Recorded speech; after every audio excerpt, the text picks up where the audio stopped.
नमस्कार, मैं प्रेमा प्रियदर्शनी। आप देख रहे हो हमारे साथ हमारा डिजिटल प्लेटफॉर्म सक्रिय भारत।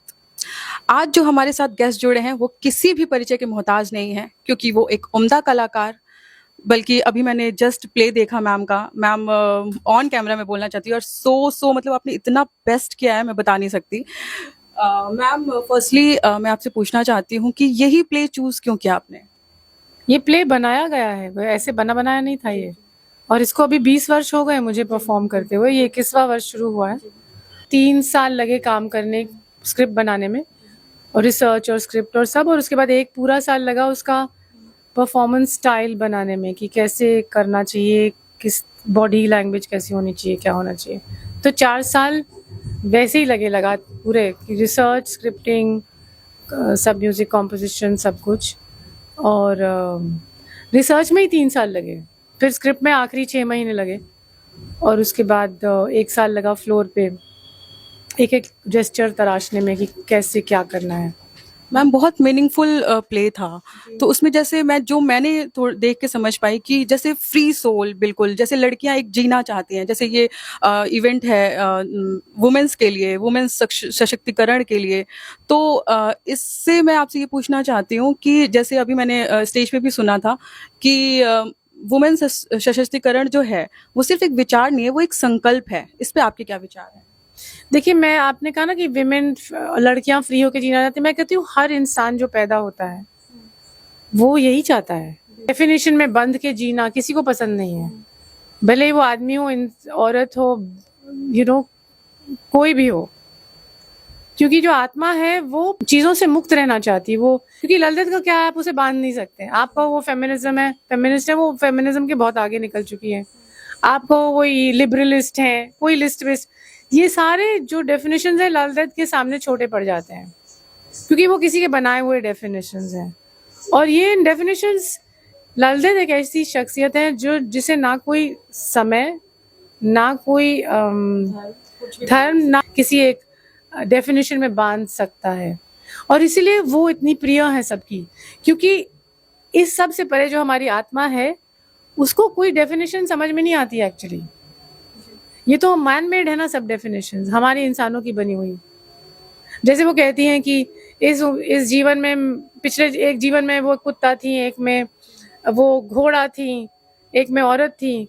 तो आपको क्या पता आपका पिछला जन्म क्या था? हम तो मानते हैं, हम इस प्रांत में रहने वाले हम लोग मानते हैं कि हमारे कई जन्म होते हैं, 64 योनियां या जो भी होता है।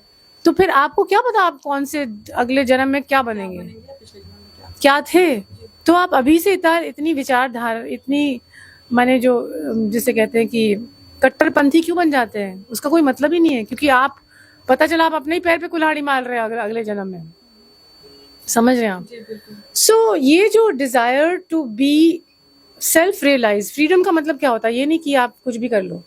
फ्रीडम का मतलब होता है कि आप हर चीज के रंग में ना रंग के अपना रंग तलाशो। यू नो मैम, आप एक एक्ट्रेस हैं और आप बहुत अच्छी एक्ट्रेस हैं। मतलब आपको देख के बहुत लोग इंस्पायर होते हैं। आज की लड़कियां एक्ट्रेस बनना भी चाहती हैं। तो आपसे मैं जैसे अगर कोई ऐसी बात जो लोगों को नहीं पता हो, अगर आप बताना चाहें अपने से। मेरे बारे में बहुत सारी बातें नहीं पता होंगी। नहीं, कठिनाई तो सबके जीवन में होती है। जो कुछ नहीं भी कर रहा उसके लिए भी कठिन है चीजें। सत्य का मतलब होता है कि आप अपने से सच बोलो पहले तो, कि आप क्या हैं, अंदर से क्या हैं, कौन है। तो पहले अपने आप को पहचानना सबसे जरूरी है, उसी के बाद आप कुछ आगे कर सकते हैं लाइफ में। और ये पहचानना लगातार एक एक एक कोशिश है, ऐसे हो ही नहीं जाती है। ये मुश्किल, it's a journey, we are all on a journey, all of us on a journey. So उस जर्नी को हम कितने अवेयरनेस के साथ कर पाते हैं, और परिकल्पनाएं जो हम बना लेते हैं उनसे कितना अलग रह पाते हैं। तो मैम, वुमेन्स के लिए, लड़कियों के लिए स्पेशली कुछ अगर आप बताना चाहें कि आप ऐसा करो, या कुछ किस तरीके से आप अपने एम्स को पा सकते हो। किसी का अपना एक होता है, पर मैं आप सबको पहले से बता दूं, विमेन, आदमी और औरत में इतना फर्क करना नहीं चाहिए। क्योंकि जो बच्चे होते हैं ना, उसमें सिर्फ लड़कियां ही नहीं, छोटे लड़के भी बहुत वल्नरेबल होते हैं।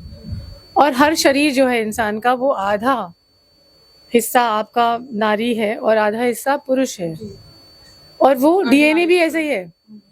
हम अगर 26 क्रोमोसोम से बने तो 13 माँ से आए हैं और 13 पिता से आए हैं ना। तो ये हर इंसान का जो लेफ्ट भाग है वो नारित्व का है और राइट। तो नारित्व का क्या मतलब होता है, जो क्रिएटिव शक्ति जिसे कहते हैं, जो क्रिएटिव हेल्थी। और पुरुषार्थ का क्या होता है, जो थोड़ा तटस्थ रह सके। तो दोनों का अच्छा एक बैलेंस होता है। ये बैलेंस जो इंसान अपने जीवन में ले आए, इसलिए हमारा अर्धनारीश्वर का कॉन्सेप्ट है ना, यिंग यांग क्या है, वो जो यिंग यांग बोलते हैं चाइनीज में, the feminine the masculine, the day the night. हमारी जो ईडा पिंगला नाड़ियाँ ये है सुषुम्ना नाड़ी में जो जाती है, तो Ida is moon, that is feminine, this is the sun, it's considered the masculine energy. So energy is not determined by the body, energy is something else. It is उसका जो वो आपसे जो कार्य को जो उत्पन्न कराती है उससे एनर्जी होती है, या तो फेमिनिन या मैस्कुलिन। तो ये बहुत प्योर चीजें हैं, इनको संतुलन बनाना है अपने अंदर। तो सबसे पहले तो ये जब आदमी समझ जाए कि मेरे अंदर भी एक औरत है और औरत भी समझ जाए कि मेरे अंदर एक मर्द है। और उसका बैलेंस क्या है। और जब लोग शादी करते हैं और एक साथ आते हैं, तो आपका जो पुरुषार्थ है वो आपके पति के फेमिनिटी से जुड़ता है और उनका जो मैस्कुलिन वो आपकी फेमिनिटी से जुड़ता है। So this is a very interesting alignment of energies, and energy is always pure.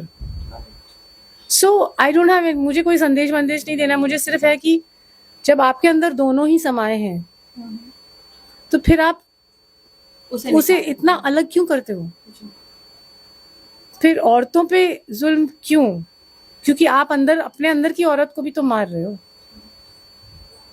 कहीं ना कहीं।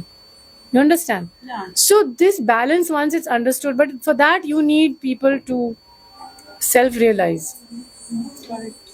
You know?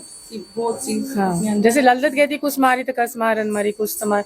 तो अगर आप बाकी चीजों में उलझे रहेंगे, दुनिया की चीजों में, तो आप तो नहीं जुड़ पाएंगे अपने आप से कभी भी। Life is totally based on balance. Of course, it's based on balance. It's based on understanding and compassion, and a great deal of introspection, inner living. जैसे ललित कहती है, बाहर से तू भीतर जा। जितने लोग, मोस्टली मैं बताऊं, जितने लोग बाहर की चीजें पकड़ के चलते हैं और बाहर के झंडे गाड़ते रहते हैं, वो अपने से जुड़े हुए नहीं हैं, अपने से खो गए हैं, बिखर गए हैं। इसलिए उनको बाहर से एश्योरेंस चाहिए, समूह चाहिए, मेरा समूह है।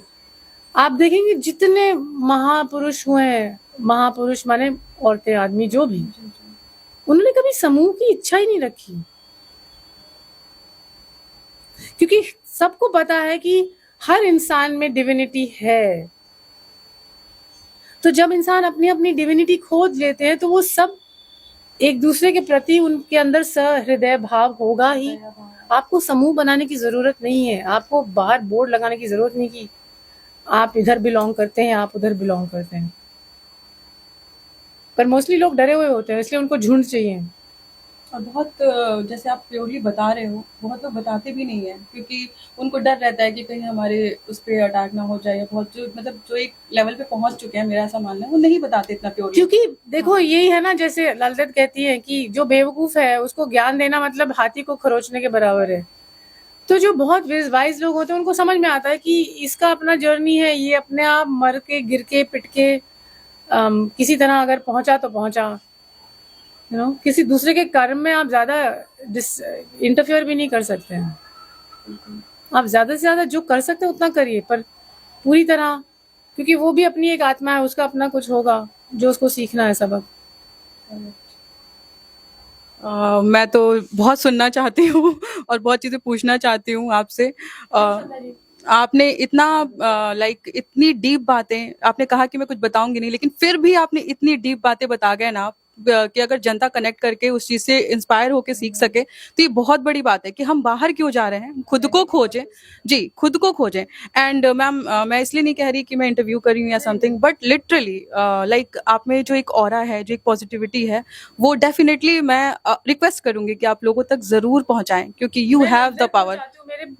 मैं ललित पहुंचा सकती हूँ, मैं अपने आप को बहुत उस लेवल पे पूरी तरह ऐसा नहीं कहती कि मैं बहुत महान हूँ या बहुत रियलाइज हूँ। मैं भी काफी चीजों से जूझती रहती हूँ, इंसान जब संघर्ष करता है तभी सीखता है। संतुलित रहूं, पर फिर भी आज मैं ये सब आ गई यहाँ पे ड्रेसिंग करने और मुझे टेंशन था प्ले का, तो मैं संध्या जी पे भड़क गई कि मैं तो मुझे फिर लगता कि यार देखो संतुलन खो दिया। तो ये लगातार एक संघर्ष है।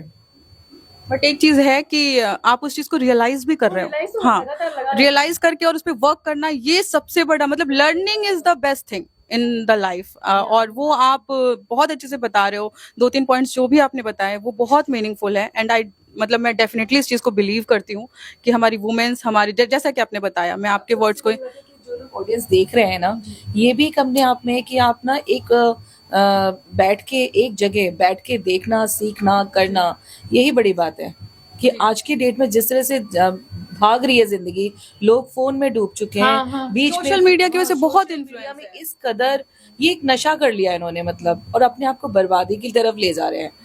तो किसी भी तरह से इनको वापस लाना है, तो हम तो बस ये करते हैं कि हम मोटिवेट करते हैं इनको, कि हम बता रहे हैं कि भाई इसमें ना टाइम देते हुए आप कुछ अच्छी चीजें सीखो। देखो आज जो क्राउड था उसमें मिक्स क्राउड था, किसी को इंटरेस्ट आ रहा था, किसी को नहीं आ रहा था, पर प्ले इतना अच्छा था, मीनिंगफुल था, समझ में आ रहा था, तो लोग जो मस्ती वाले लोग थे उनको भी बट एक चीज मैंने नोटिस किया कि शुरू में वो ध्यान नहीं गया, लेकिन बाद में मैम ने जो उसको पकड़ा है, लाइक वो तो फिर तालियां नहीं रुक रही थी। तालियां नहीं रुक रही थी, लोग रश इतना हो गया था कि बैठने की भी जगह नहीं हो रही थी। वो मतलब मैम का एक एक्ट था कि वो बैठ के बोल रही थी कि वो कपड़े वाला बता रही थी कि, तो उसमें जो मतलब आई वाज लाइक गूज़बम्प्स। आप सोचो एक पर्सन ने इतने रोल एक ही जगह पे कर दिए, ये हर किसी के बस की बात नहीं है, ये बहुत टफ रोल था। और ये मतलब आप उन्होंने मुझे पहले ही बोला था कि आप एक ही जगह पे मुझे कई रूपों में देखोगे, कई उसमें देखोगे, तो वो उन्होंने दिखा दिया। वो मैं खुद से शॉक थी, मैं उन सबको बोल रही थी कि मेरे को मैम ने बोला कि मैं एक ही जगह पे अलग अलग रूपों में दिखूंगी। तो ये है कि हम भी एक औरत भी कई रूपों में काम करती है। बस क्या है, जो समाज में लोग होते हैं उनको समझ नहीं आता कि वो औरत के उस काम को नहीं देखते हैं कि वो किस तरह से काम कर रही है, घर संभालती है, बाहर संभालती है, बच्चों को बड़ा करने में वो जो करती है, उसके बाद हस्बैंड की जो उन्हें सुनना पड़ता है, उनके जो इन लॉज होते हैं वो सपोर्ट नहीं करते, उसके बाद वो सब कुछ करके भी आगे बढ़ती है। तो ऐसी औरत को मैं बोलती हूँ कि वो दुर्गा है। बिल्कुल। और डेफिनेटली, और जब मैं प्ले देख रही थी तो मैम के जैसे एक एक्ट में वो सीन बताया मैंने, दूसरा मैंने देखा था कि जब वो वॉक कर रही थी एंड देन पीछे शैडो आ रहा था, वो तो ऐसा था कि मैं ऐसे सोच रही कि भाई लाइव देखना बेस्ट है। हाँ मैं तो ये लगता था कि नीता जी काफी सारी है यहाँ हाँ पर। करेक्ट। एक्चुअली आपने बहुत अच्छा किया संध्या जी की प्ले आपने इंक्लूड किया अपने प्रोग्राम में, जी। ये वाला। क्योंकि मैं बताऊं आगे चल के अभी ये जो समाज हम, क्योंकि हम लोग ये जो जीवन इसमें आ गया है ना, तो उससे एक अजीब किस्म की वर्चुअल रियलिटी में आप भटकते रहते हैं। तो आगे के आने वाले समय में जो थिएटर है वो एक जगह होगी जहाँ पे इंसान अपने आप को पूरी तरह से कनेक्ट और समर्पित कर पाए, कंपोज माने अपने बिखरे हुए फ्रैगमेंट्स को कनेक्ट समेट सकेगा। लिटरली थिएटर ही है, लाइव परफॉर्मेंसेस, और वहां पे आप एक समूह में बैठते हैं इंसान एक दूसरे के साथ। तो ये क्योंकि अक्सर घरों में अगर 4 लोग हैं, 4 सेलफोन है, तो वो तो एक दूसरे से बात भी नहीं होती है। पर यहाँ पे अगर 800 लोग हैं तो 800 लोग एक साथ हैं, तो वो एक बहुत it's a very healing process when you actually connect without cell phones with other people. तो वो थिएटर में ही हो लोग पाएगा। फोन की वजह से, मैं बता रही हूँ कि अंदर बच्चों के अंदर वो एग्रेसिव नेचर हो रहा है उनका, मतलब जो माइंड पे असर कर रहा है ना फोन, मेरे ख्याल से इसके लिए कुछ ना कुछ इस तरह की चीजें करनी चाहिए जिससे ये फोन की बच्चों को आदत छूट जाए। खासकर जो इतने भी यंगस्टर हैं वो रील इसमें इतना ज्यादा डूब चुके हैं। एक्टिव माइंड नहीं चल रहा, पैसिव माइंड चल रहा है, पैसिव चल रहा है। हाँ हाँ हाँ, लाइक वो रील आती है, बढ़े जा रही है, लोग उस पर ध्यान नहीं देते। मेरा एक चीज और ऐसा मुझे फील हुआ कि जैसे मैम ने बताया ना कि आप धीरे धीरे उसमें इतना हीलिंग होता है वो कि आप उस चीज को फील कर पाते हो। मैं अपनी ही आज की बात बता रही हूँ कि थोड़ा सा होता है ना कि इंसान बहुत, जैसे आप बता रहे हो कि हम डेली ट्राई करते हैं, कि मेरा भी ये मानना है कि बैलेंस करें लाइफ, तो डेली इंसान करता है चीजों को, बट समटाइम ऐसा होता है कि नहीं हुआ बैलेंस। तो आज मैं भी थोड़ा सा सैड फील कर रही थी, बट जब मैंने इनका प्ले देखा तो मेरे को ऐसा हो रहा था कि जैसे ये कर रहे थे ना मूव, जब डांस कर रहे थे व्हाइट पहन के आई वाज फील कि कितना फ्री है सोल, मतलब वो मैं कनेक्ट कर पा रही थी। सबसे बड़ी बात जो आपने बोली ना कि लड़कों के अंदर भी होना चाहिए कि भाई हमारे अंदर भी औरत है, वो चीज जब फील होने लगेगा ना, ये बहुत बड़ी बात है। आप सोचिए तो कि अगर ये चीज आ जाएगा ना किसी लड़के के अंदर, तो जितने भी क्राइम होते हैं वो होने ही बंद हो जाएंगे, क्योंकि जब वो उस तरह की चीजें करते हैं तो क्या वो भूल जाते हैं कि हमारे अंदर भी औरत है। जैसे कि मैम ने कहा कि खुद औरत होकर भी, मतलब हाथ अर्धनारीश्वर की बात तो है ही ना, तो आप अपने दूसरे को इस तरह से करके अपना ही को नष्ट कर रहे हो, जी, आप अपने को ही बर्बाद कर रहे हो, ना कि आप दूसरे को बर्बाद कर रहे हो, आप खुद को ही कर रहे हो। आपकी शक्ति, आपकी सारी चीजें खत्म हो गई। बिल्कुल बिल्कुल बिल्कुल, और मैं तो लिटरली इस चीज को बिल्कुल बिलीव करती हूँ कि मैम ने एक ही लाइन बोली और बहुत एकदम कहते हैं ना कि मीनिंगफुल फुल बोली है कि आप अपने आप के अंदर औरत भी समझो और औरतें अपने अंदर मर्द भी समझे, तो इतना बैलेंस हो जाएगा ना कि हमें इतना इस चीज के लिए, जैसे महिला सशक्तिकरण के लिए इतना हमें स्टेप भी नहीं लेना पड़ेगा, क्योंकि वो नेचुरल आ जाएगा। आदमियों पे भी बहुत बर्डन हो जाता है ना कि नहीं, आप जब बड़े हो रहे हैं, आप ये नहीं कर सकते, आपको जिम्मेदारी ये तुरंत संभालनी है, आपका है ये, आप रो नहीं सकते, आप अपनी फीलिंग्स मत एक्सप्रेस करो, आप आदमी तो हो नहीं अगर आप ऐसा करते हो। सो दैट बैलेंस, उनका भी बैलेंस बिगड़ा, उनको टॉक्सिक मैस्कुलिनिटी की तरफ पुश किया जाता है, you know, सामाजिक तौर पे। सो तो ये थी हमारे साथ मीता बिष्ट मैम और संध्या मैम, और लिटरली मुझे बात करके बहुत अच्छा लगा, और मुझे पता है कि आप लोग को भी उससे ज़्यादा अच्छा लगेगा, क्योंकि बहुत सारी ऐसी बातें होती हैं कि एज अ व्यूअर आप कनेक्ट कर पाते हो कि मेरी लाइफ में ऐसा हो रहा है, तो मैं इस चीज़ से कनेक्ट करके उस चीज़ से हम इंस्पिरेशन लेते हैं एंड देन हम उस चीज़ को अपनी लाइफ में ईजी करते हैं। So ma'am literally very very thank you. ये लालदेद हैं जो हम सबको साथ लाई हैं। Thank you ma'am. Thank you Sandhya. आप क्या कहना चाहोगे एंड में? मैं बस यही कहना चाहती हूँ, मैं कोई मैसेज नहीं देना चाहती जैसे कि मैम, क्योंकि मैसेज दे के कोई फायदा नहीं है, अंदर से ही अंदर लाना चाहिए। और ये जरूरी नहीं है कि हम सारी फीमेल्स को अपने आप को इतना कम समझना चाहिए। मतलब आप सब कुछ कर सकते हो, जिम्मेदारी का बोझ सिर्फ आदमियों के ऊपर ही नहीं होना चाहिए, एक औरत के ऊपर भी होना चाहिए। जैसे कि इक्वल पार्ट होना चाहिए, 50-50 का रेशो होना चाहिए। क्योंकि काफी लड़कियां, काफी फीमेल ये सोचती हैं, अरे हमें क्या करना, हमारी तो शादी हो जाएगी या कुछ है, घर चलाने की जिम्मेदारी हस्बैंड्स की है, वो करेंगे, संभालेंगे, पेरेंट्स संभाल लेंगे, मतलब फादर संभाल लेंगे। नहीं, आप बराबर के हो, आपने इस धरती पे जन्म लिया है ना, तो आप इसलिए नहीं आए हो। अपना जीवन जो भगवान ने आपको दिया है उसके कुछ उद्देश्य से दिया है, आपको वो उद्देश्य पूरे करने हैं। आप यहाँ पे जो भी जन्म लेता है वो इसलिए नहीं आता कि उसे मूवी देखना है या कुछ टाइम पास करना है, वो किसी उद्देश्य से ही पैदा होता है। जब तक उस उद्देश्य को समझ नहीं पाता, समझते समझते बहुत देर हो जाती है। मानव जीवन मानव तर्क के जीवन- लिए ही मिला। हाँ, मानव जीवन होता ही इसीलिए है कि वो कुछ ना कुछ करने के लिए है। अब जैसे मैं सोचती हूँ कि मैं अपने लिए बोल रही हूँ, मैं कोई उसके लिए नहीं बोल रही हूँ, कास्टम्स पे नहीं जा रही हूँ। मैं एक राजपूत हूँ, तो मेरे पेरेंट्स मुझे सिखाते थे कि राजपूतों का जन्म सिर्फ देश की सुरक्षा के लिए होता है। तो मैं आर्मी में जाना चाहती थी, मैं आर्मी में नहीं जा पाई क्योंकि मेरी शादी हो गई, क्योंकि मेरे फादर बहुत एज के थे और उनको अटैक भी आ चुका था, तो मेरी शादी करा दी। मैं बिल्कुल उसमें मूड में ही नहीं थी कि मैं शादी नहीं करूंगी, मेरा वो ही नहीं था। मैंने कहा मैं कुछ करूंगी, आर्मी में नहीं जा पाई, फिर शादी हो गई, फिर बिजनेस देखा काफी टाइम, फिर मैंने सोशल वर्क स्टार्ट करा धीरे धीरे करके। काफी वुमेन्स के साथ मैं कॉलोनियों में जाती हूँ, उनको बोलती हूँ कि अभी वो गर्ल्स के साथ भेदभाव कर रहे हैं, बच्चों के साथ कर रहे हैं, तो मैं उनको समझाती हूँ कि नहीं, इनको इक्वली समझो। और लेके आज हमारे यहाँ जो गर्ल्स हैं, काफी सारी गर्ल्स हैं, आप उन्हें देखिएगा, वो कोई बोल नहीं सकता कि वो इस तरह की फैमिली से आई हुई हैं जिन्हें वो स्कूल भी नहीं जाती थी, उनको स्कूल तक जाने तक का काम में दुर्गा सप्तशती फाउंडेशन ने किया है। पिछले 5 सालों से हम लोग इसी काम में लगे हुए हैं। काफी गर्ल्स, जो भी दिल्ली पुलिस की अभी आपने देखी थी ट्रेनिंग, ये सारे ट्रेनर हैं जो उन्होंने, दिल्ली पुलिस वाले हमें प्रोवाइड कराते हैं कि आप जाके इनको लेके जाइए, आप ट्रेनिंग दीजिए लड़कियों को। तो क्योंकि लड़कियों के साथ बहुत केस होते रहते हैं, इसलिए हम काम कर रहे हैं। तो सशक्त बनना हमारे खुद के हाथ में है, किसी और के हाथ में नहीं है। तो हम सशक्त तब बन सकते हैं जब हम खुद से दिल से चाहेंगे। तो बिल्कुल सही बात है। Thank you so much ma'am. You also spoke beautifully